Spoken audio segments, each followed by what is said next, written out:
I love talking about James Bond. And here's something I'm not surprised about.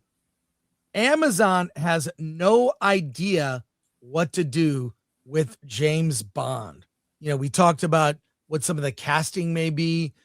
They've cast a director. They have Denis Villeneuve's next movie is going to be a Bond film.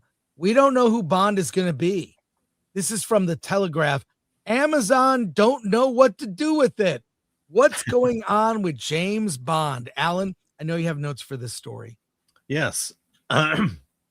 More than a year after Amazon took creative control of James Bond, the series is drifting through its longest gap ever. The next film is likely years away, possibly 2028 or later, with no script, no casting, and no clear direction locked in. Officially, the studio says it's about getting it right. Director Denis Villeneuve needs a break after his Dune run, and writer Stephen Knight is still working on the script. Plus, after killing off Bond in No Time to Die, the franchise needs a full reset. Unofficially, there's a sense of confusion. Even insiders suggest Amazon MGM Studios may not have a clear plan for what Bond should be next, raising questions about leadership and creative vision.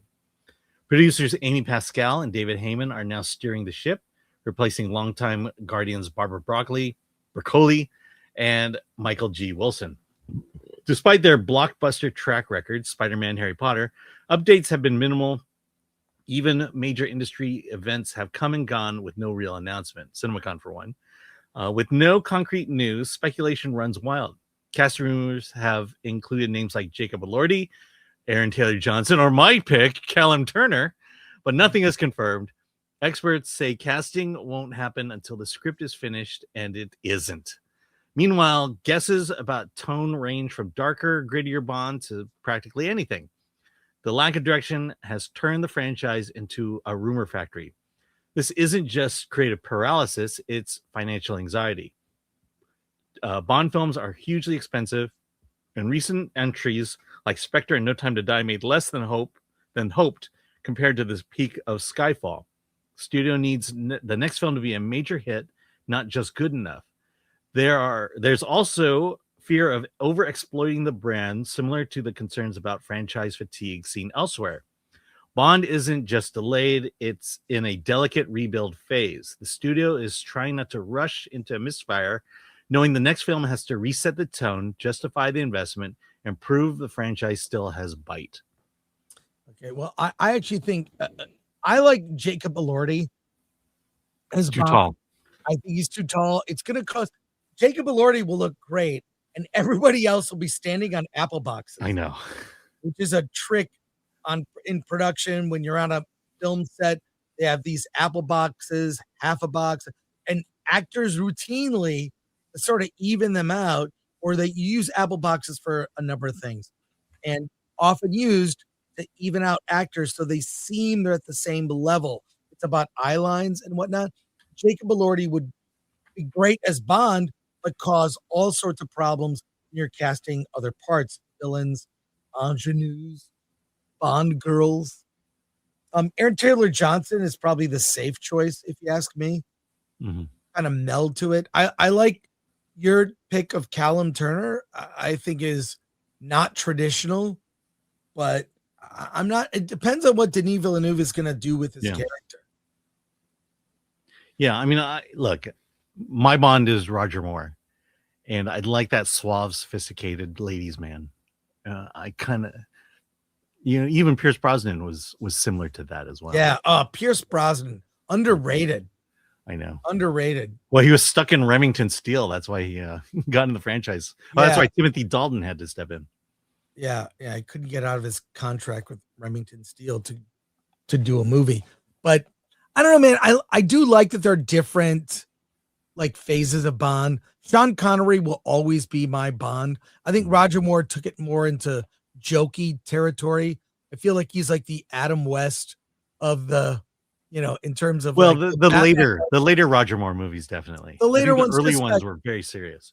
Just got goofy. Like I never forgot this line. I saw Moonraker in a theater as a kid, and Bond saves the day. It's an old movie. He's coming back to Earth from outer space, having won the day. And there's a line in there. What's Bond doing? He's attempting re-entry. And he's making out with a girl. I mean, I love those. Why not just do all the tropes? Bond in a lifeboat with a girl in a bikini. Like, just don't care what the world is doing. Just hit all the cliches and just do them all. Hot girls, gambling and casinos, tuxedos, intrigue, gunplay, all sorts of crazy Bond devices, jetpacks, ejector seats. Give it to me. I feel like they overcomplicate these things because they feel like they have to placate a modern audience. Mm-hmm. You don't. You know, you just go with every trope that made Bond. That made it work. Every trope that made Bond a franchise that has existed more than 60 years. I mean, it's crazy to me that they overthink this stuff. And the casting, they'll figure that out. I really think there might be an unknown that we haven't seen yet that is going to step in and be the Bond. I would bet that's where they go with that.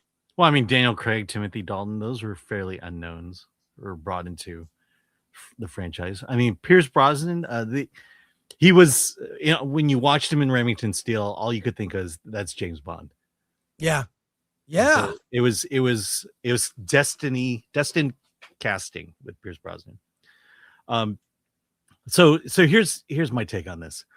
The article here says they don't know what they're doing. Well, and they're taking their time. Well, yeah, good. Take your time. Do it right. Can you imagine what if Disney bought Star Wars and immediately said, we got to get a movie out right away? What do you think would happen? They'd make a bad movie like they did. They would make a trilogy of bad movies. And the problem with the trilogy of those bad movies is there was no plan because they rushed it. Because no one sat down and said, okay, what are we going to do with Star Wars? Where's it going to start and where's it going to end after the third movie? No, Disney bought Star Wars for way too much money and needed to get their investment back. And so they rushed the first movie. Then they rushed the second movie and then rushed the third movie. Do you want that with Bond? Look, yes, Amazon paid a lot of money to get creative control on it. And so there is pressure to get the return on that money. But at the same time, do we really want Amazon to rush it? And to Amazon's credit, at CinemaCon, they brought up Bond, and they said we have nothing to announce because we want to do it right. And good for them. Take your time, get it right, because once you start succumbing to pressure, that's when it all falls apart. One for the record books. The world's longest running casting call. Nope, not for Wonder Woman, not Batman. You guessed it, Bond. James Bond, 007 himself. And at Film Threat, our job is to speculate, argue, and debate casting choices. And just like Blofeld, Goldfinger, Dr. Evil, nothing fuels the chaos more than the hunt for the next James Bond. But instead of yelling into the void, what if we looked at where people are actually backing their opinions? That's where Call Sheet comes in. It's a platform where you can trade on real-world events, including who will be the next Bond. And yeah, it's legal in all 50 states. Right now, the market is circling a few names. Aaron Taylor Johnson? That's the front runner. Jacob Elordi, the wild card. And what about Callum Turner, sleeper? Less hype. If I'm reading the market right, Aaron Taylor Johnson makes sense on paper. Jacob Elordi? Highly doubtful, but what do I know? Personally, I lean toward Callum Turner gaining ground. And that's why Call Sheet works. You're not just watching the conversation, you're stepping into it.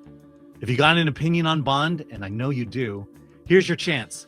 Click our link in the description or use the code FilmThreat to check out the James Bond actor market yourself and get $10 when you trade $10. Don't just say who Bond should be, trade it.